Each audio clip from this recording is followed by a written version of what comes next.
Buenos días, mis hermanos, el Señor les bendiga. Les habla Reinaldo Ru con el mensaje de la palabra para esta mañana de culto familiar. Las relaciones siempre han sido difíciles, son complicadas de mantener, de llevar, en el sentido de que requieren esfuerzo, requiere intencionalidad. Eh, la mayoría de las fallas en nuestras relaciones generalmente se debe a que es más fácil obtener u ofrecer, dependiendo del caso, sustitutos baratos para lo que una relación puede darnos y ofrecernos.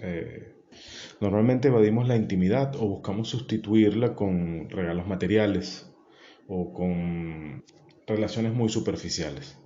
En los capítulos 2 y 3 del primer libro de Samuel vemos el fragante y terrible pecado de Ofni y Finés, sacerdotes, quienes estaban pisoteando las ofrendas del Señor y se estaban también fornicando en las inmediaciones del tabernáculo, pecando contra Dios y contra el pueblo, porque lo estaban haciendo pecar.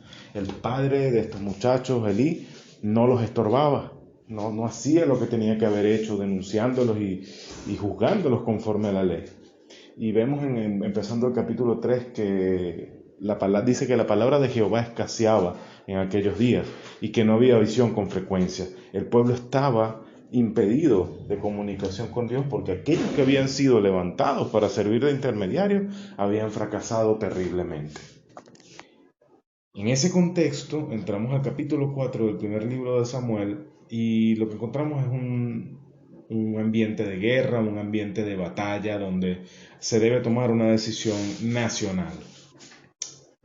Y es allí donde queda clara la falta de una relación real y verdadera entre el pueblo de Israel y su Dios. Eh, Ahí es donde nos damos cuenta de que una profesión de fe sin una relación con Dios es superstición.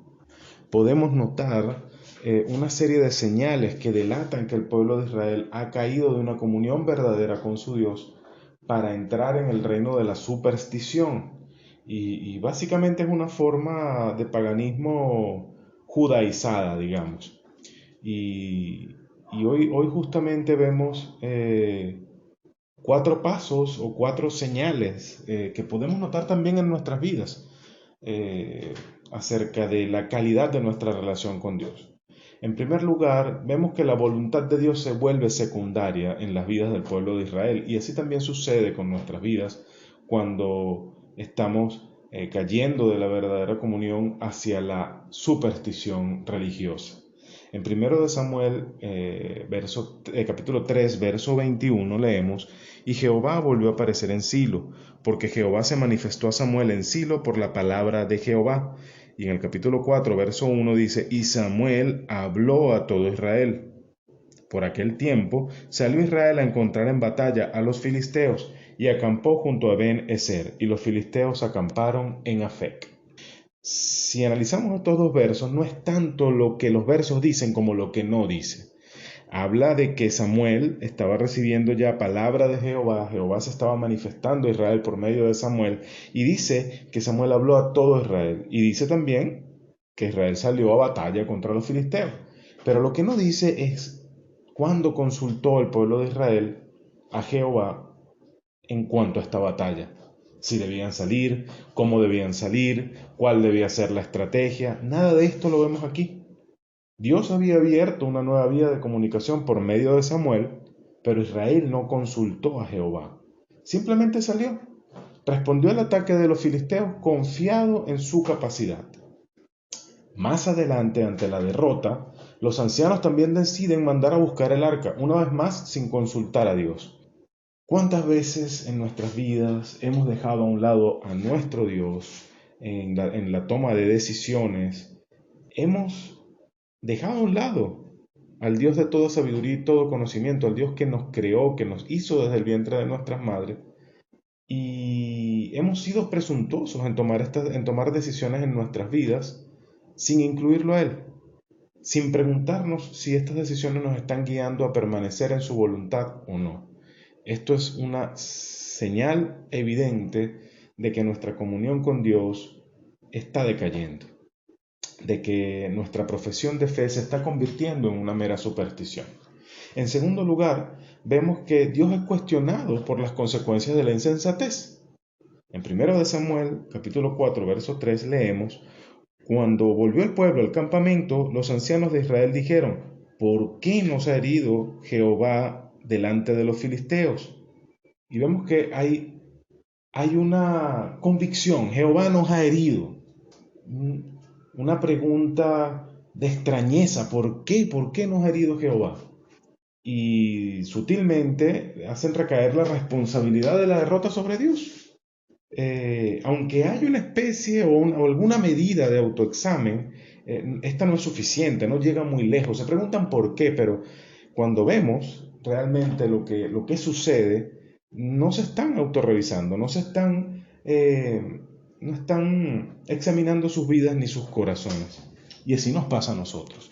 Cuando damos pasos en falso, cuando damos pasos fuera de la voluntad de Dios, cuando dejamos fuera a Dios de nuestros asuntos y nos va mal, la primera persona a la que queremos voltear la cara con una pregunta de responsabilidad es a Dios.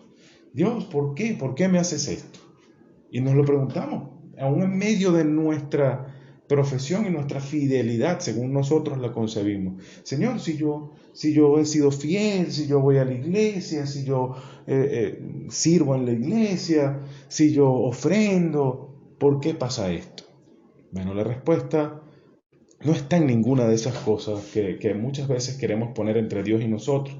La respuesta está en que simplemente Dios no es responsable por las consecuencias de nuestra insensatez.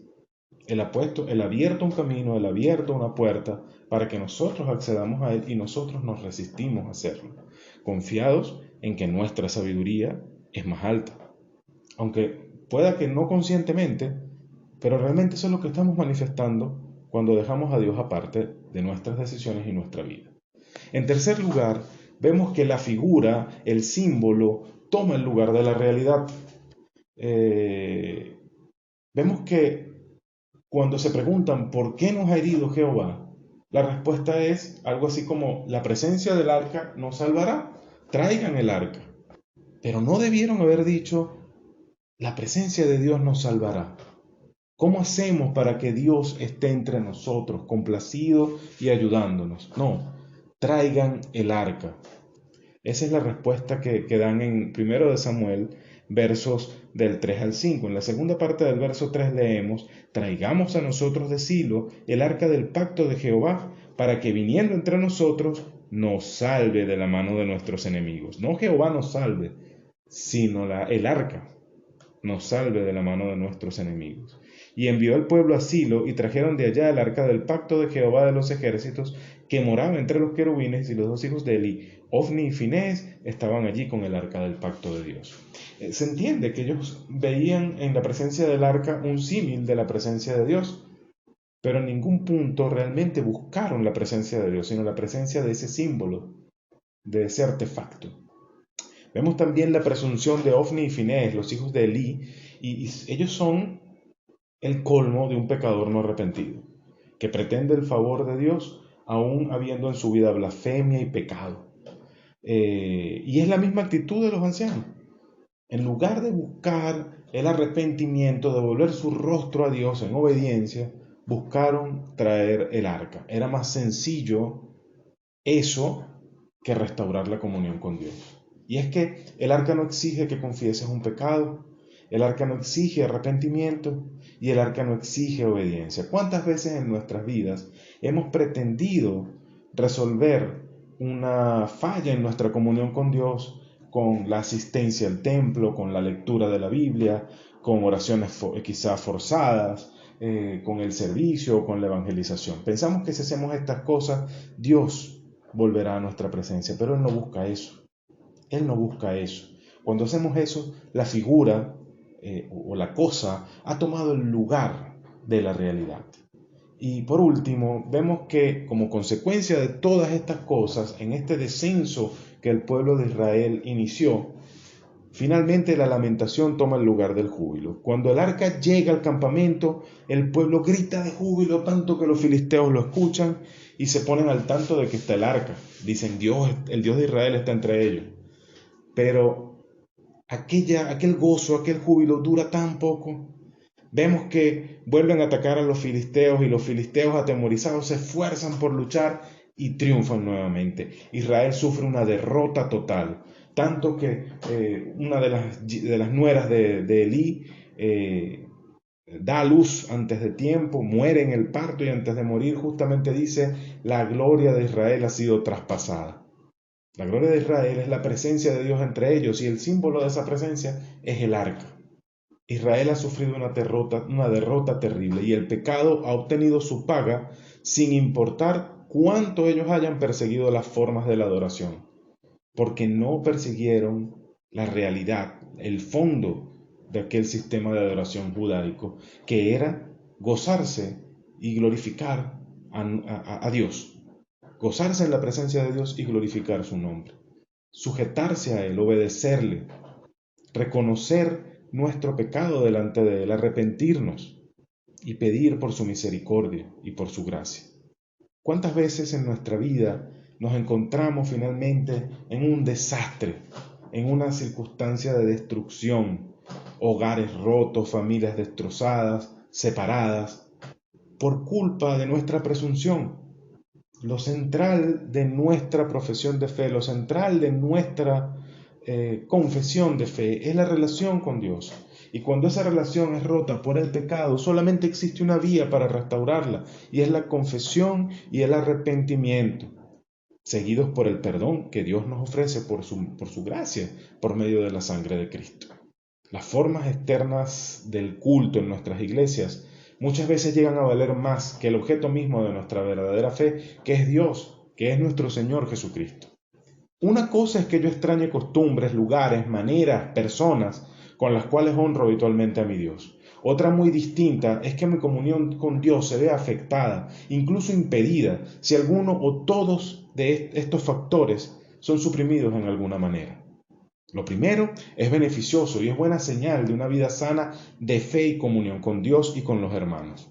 Lo segundo delata la supremacía de la superstición en nuestras vidas cotidianas, vacías de una verdadera relación con Dios.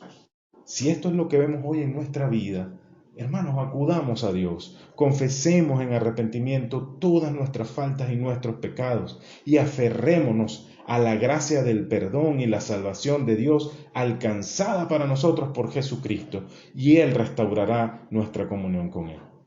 El mundo hoy anda en esta locura permanente, persiguiendo sombras en lugar de acudir al único que puede salvar. No hay reconocimiento del pecado y la condenación que éste trae a las vidas de los hombres. Se amontonan las alternativas autofabricadas para escapar de la ira y para alcanzar la salvación. Superstición de todo tipo, pero la peor de todas, la superstición religiosa. ¿Cuánto más correremos tras las sombras de la superstición? Nombrar a Jesús como Dios mientras seguimos imaginaciones y formas vacías no va a salvarnos.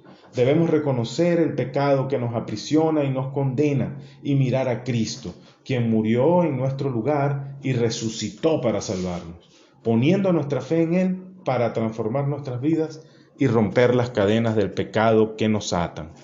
Recuerde, una profesión de fe sin una relación con Dios es superstición. Dios les bendiga.